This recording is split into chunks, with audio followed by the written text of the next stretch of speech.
Il est 19h30. Bonsoir à toutes et à tous et bienvenue à cette nouvelle édition du journal Vespéral sur la RTNC au Katanga. Sans plus tarder, voici les titres à la une de l'actualité de ce jeudi 23 mai 2024. En national, dans l'affaire du coup d'État déjoué dimanche dernier, les États-Unis d'Amérique ont promis d'apporter leur collaboration aux autorités congolaises. Et puis à l'Assemblée nationale, Vital Kamerhe a été élu président 15 ans après. Voilà tout pour les titres. Encore une fois, bonsoir et bienvenue à toutes et à tous. Voilà, je le disais tantôt dans le sommaire, le président Félix-Antoine Tshisekedi a eu un entretien téléphonique hier, mercredi 22 mai 2024, avec le secrétaire d'État américain Blinken. La situation dans l'est de la République démocratique du Congo, les attaques armées du dimanche dernier et les relations bilatérales entre les deux pays étaient au cœur des discussions concernant les attaques meurtrière du dimanche 19 mai dernier. Les États-Unis ont promis d'apporter leur collaboration aux autorités congolaises au sujet de la participation des présumés citoyens américains, a fait savoir le secrétaire d'État américain. Et autre chose, je l'ai également annoncé dans le sommaire, 15 ans après, Vital Kamerhe reprend le fauteuil de président du bureau définitif de l'Assemblée nationale. C'était à l'issue de l'élection organisée hier mercredi 22 mai 2024 à l'hémicycle du Palais du Peuple. À 65 ans, le leader de l'Union pour la nation congolaise signe son grand retour au perchoir de la Chambre basse du Parlement à la tête de la plateforme politique Pacte pour un Congo retrouvé, PCR en sigle, qui compte 100 députés nationaux. L'élu de Bukavu dans le sud Kivu a obtenu 371 voix sur 407 votants. Et aussitôt après son élection à la tête de l'Assemblée nationale, Vital Kamerhe, dans son discours, a rendu hommage au président de la République Félix-Antoine Tshisekedi pour le choix porté sur sa personne. Suivez. Chers collègues, au moment où l'honneur me choisit d'assurer la direction de l'Assemblée nationale, permettez-moi, en dépit de l'émotion ressentie, habituellement en pareilles circonstances, car il arrive des moments dans la vie où vous sentez que la parole est insuffisante pour traduire le sentiment qui vous anime, car traversé par des émotions parfois contradictoires.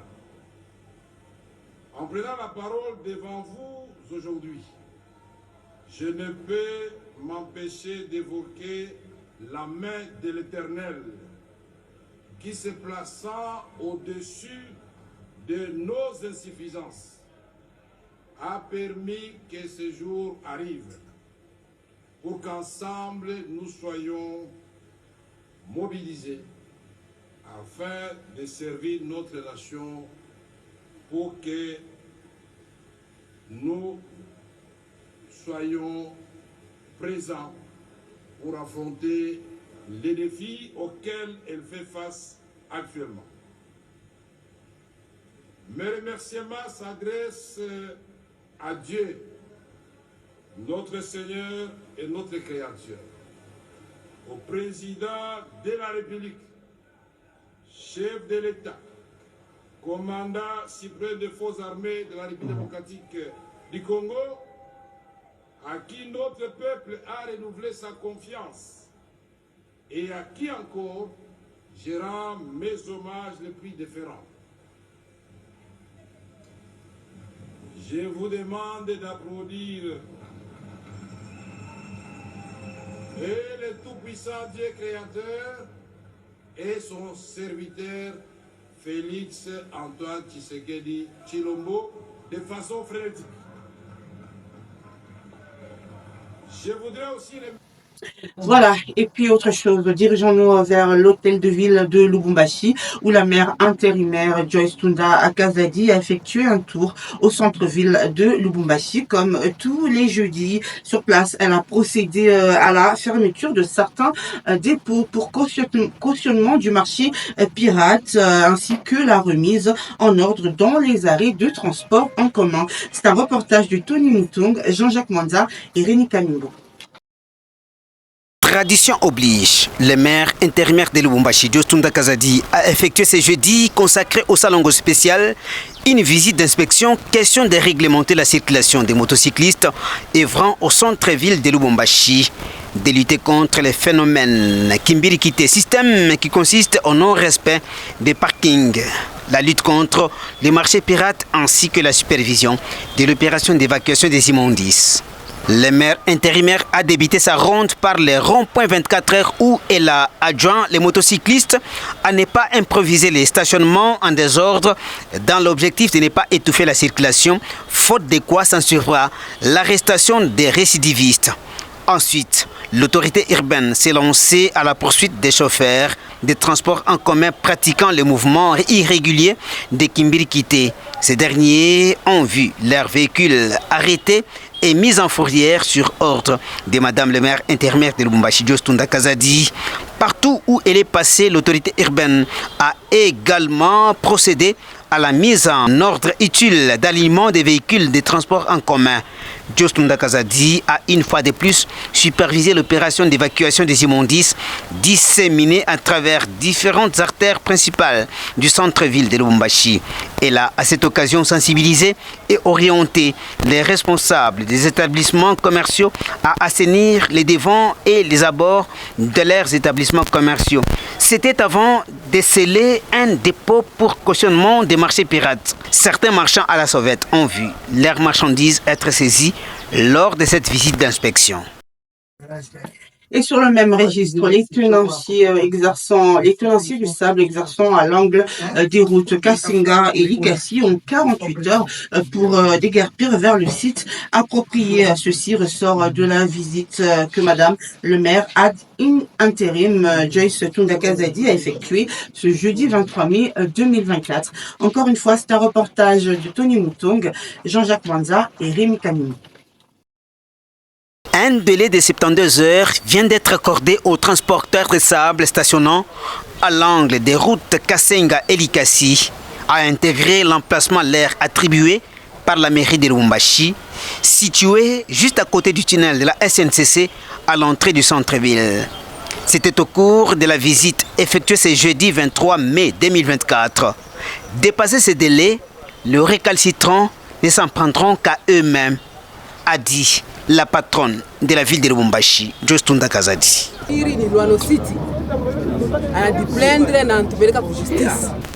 Rappelez-vous, Madame le maire honoraire Lauriane Kalombo-Mouewa, vous avez disponibilisé un endroit pour exercer votre métier. Parmi les raisons qui ont occasionné cette délocalisation, éviter les accidents de circulation, vu que cet axe routier est beaucoup plus fréquenté. Deuxièmement, le responsable de Loignon City se sont plaints de la spoliation de leurs concessions jusqu'à ramener l'affaire à la justice. Voilà pourquoi nous sommes venus pour une mise en garde allant jusqu'à la fin de la semaine. Et nous passerons le lundi pour constater à ceux-là qui résisteront. Ils ne s'en prendront qu'à eux-mêmes.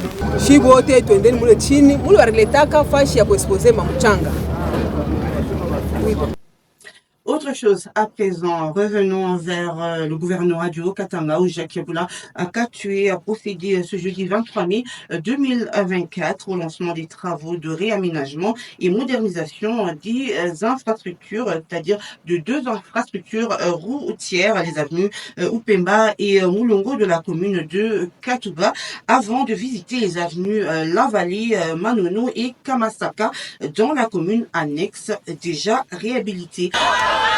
Dans la commune de Katouba, deux routes de grande importance vont être réhabilitées. À ce jour, les avenues Upemba et Moulongo sont très abîmées. Le gouverneur de province, Jacques Yeboula Katoué, est allé ce jeudi 23 mai 2024 lancer les travaux.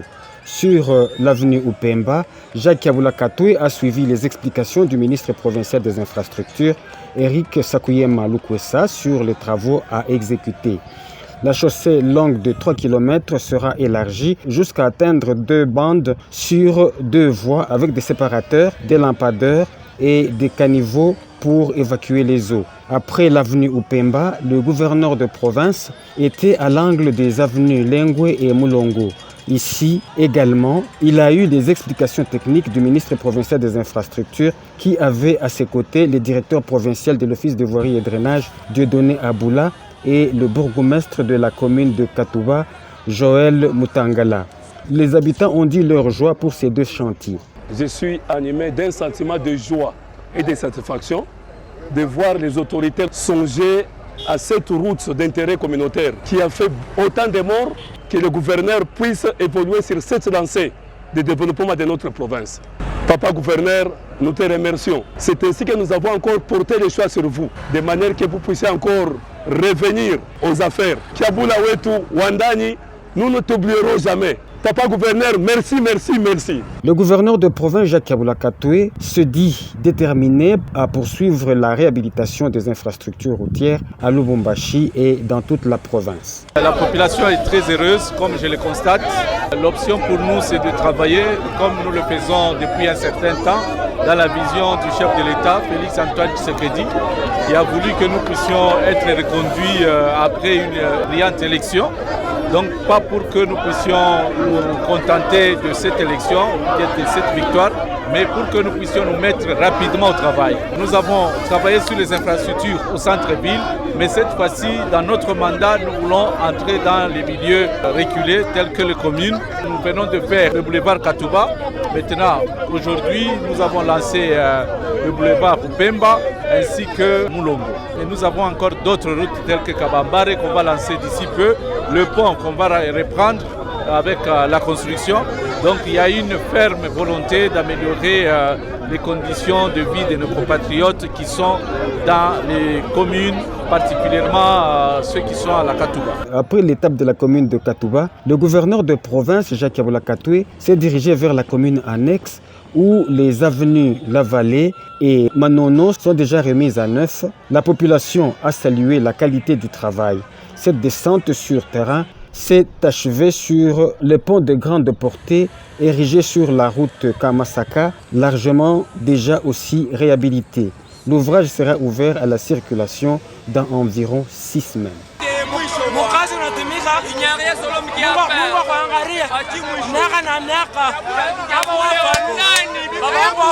Une église démolie par un tiers, une communauté pentecôtiste qui passe nuit à la Belle Étoile et le conflit foncier défraie la chronique à Lubumbashi. Cette scène s'est déroulée au niveau de Marois, au quartier Texaco, dans la commune de Kampemba. Le commissaire provincial aux affaires foncières s'est rendu sur place hier mercredi pour s'imprégner du dossier des détails avec Placide Kabasotiola et Jeff Pythagore.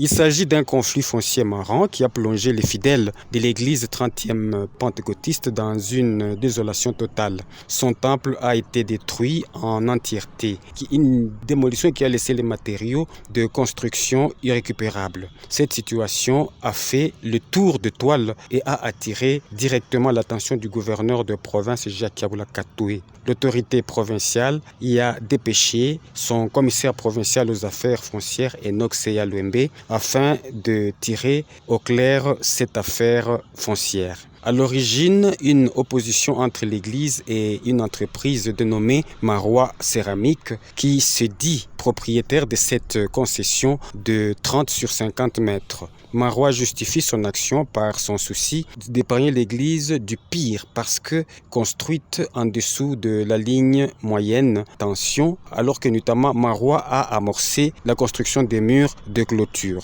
Et ces travaux se déroulent sous une acquisition policière. De son côté, le le pasteur de ce temple, détruit, brandit certains de ces documents au commissaire provincial en charge des affaires foncières, Enoch Seyalouembe, et a fustigé les menaces reçues. Ule alipomwona wa kwanza ni Maro ye mwenyewe na bantu hapa ni burgomestre wa zone Kampemba ndio alishimama banatubamba shiye juu aba bapomone pale banisha kupomona ndio balitoacha angalia mbele bilonda. Sur les champs, le commissaire aux affaires foncières a ordonné l'arrêt immédiat des travaux et a fait partir les policiers réquisitionnés par Marois. Nous avions appelé la population au calme, à ne pas se révolter, mais ce qui est marrant, c'est de constater qu'on a démoli hier et aujourd'hui, on est en train d'y ériger un mur de clôture. Donc je viens de suspendre les travaux et il y avait une réquisition policière. Je venais de m'entretenir avec le colonel de la police. On vient de faire partir les éléments qui étaient commis ici pour la sécurisation de ceux qui sont en train de construire.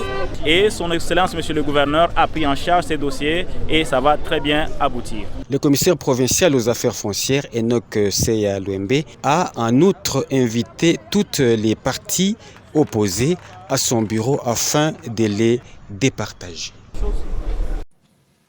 Autre chose, les étudiants de l'université de Lubumbashi sont en éveil entrepreneurial sous l'égide de l'Agence nationale du développement de l'entrepreneuriat à Congolais. La première étape de la sensibilisation a concerné les étudiants finalistes en droit et en économie. C'est un reportage de Marc Makolo et Beriki Luba. La création d'emplois en République démocratique du Congo procède de l'imagination de tout Congolais sous l'encadrement du ministère de l'entrepreneuriat à petites et moyennes entreprises. Dans ces fonctions, le ministère s'organise à travers plusieurs projets d'incitation à l'initiative entrepreneuriale auprès de la jeunesse. En fonction du besoin de création d'emplois, l'Agence nationale de développement de l'entrepreneuriat congolais dans la province du Haut-Katanga se lance dans la sensibilisation des jeunes à l'esprit d'entreprise. À ce propos, les étudiants de l'université de Lubumbashi sont à tour de rôle dans le processus d'information sur la manière d'entreprendre une profession et les raisons de l'entreprendre en fonction des opportunités louchoises. L'éveil entrepreneurial est pris en charge par l'équipe de l'ANADEC au Katanga, placée sous la direction de Darli Kalupu. En effet, les étudiants finalistes en droit et en économie, aussi bien que ceux d'autres filières de sciences humaines, ont accueilli à bras-le-corps le programme de créateurs d'emplois qu'explique le directeur de l'ANADEC au Katanga, Darli Kalupu. L'étudiant d'aujourd'hui n'est pas seulement censé rester tous ses deux pieds dans l'auditoire. Il peut avoir un pied dans l'entrepreneuriat et un pied dans l'auditoire. L'étudiant de demain est celui qui doit venir apporter des solutions aux problèmes qui se posent dans notre communauté. Et il ne peut résoudre ces problèmes qu'en étant pratique. Sur ce, nous nous sommes dit pourquoi ne pas sensibiliser, pourquoi ne pas réveiller le géant qui sommeille en eux afin de pouvoir accomplir la volonté du chef de l'État de faire des jeunes des millionnaires. L'universitaire congolais s'approprie le projet d'entreprise personnelle afin de créer la profession autonome. Et avant de clôturer complètement cette édition du journal Vespera sur la RTNC au Katanga, ce communiqué officiel qui nous vient de l'Assemblée provinciale, il est porté à la connaissance de tous les honorables députés provinciaux du Haut-Katanga de la tenue d'une séance plénière au bâtiment du 30 juin, siège de l'Assemblée provinciale, ce vendredi 24 mai 2024 à 10 heures précises. La présence de tous les honorables députés à cette séance est vivement requise car l'ordre du jour est d'une importance capitale. Notez bien le respect de l'heure et de rigueur. Fait à Lubumbashi le 22 mai 2024. Ce communiqué signé par l'honorable Kitondo Mumba David, rapporteur. Voilà, et c'est par ici que nous mettons un point final à cette édition du journal vespéral sur la RTNC Okatanga. Un grand merci à toutes et à tous de l'avoir suivi. Un grand merci également à l'équipe technique qui nous a accompagnés. Il s'agit notamment d'Alfred Mbouyou à la régie finale, Dieudonné Tingej à la réalisation, Yvette Mafefi à la coordination et Espérance Kajamouvoum à la supervision. Restez avec nous car le programme continue. Très belle soirée à toutes et à tous. À bientôt.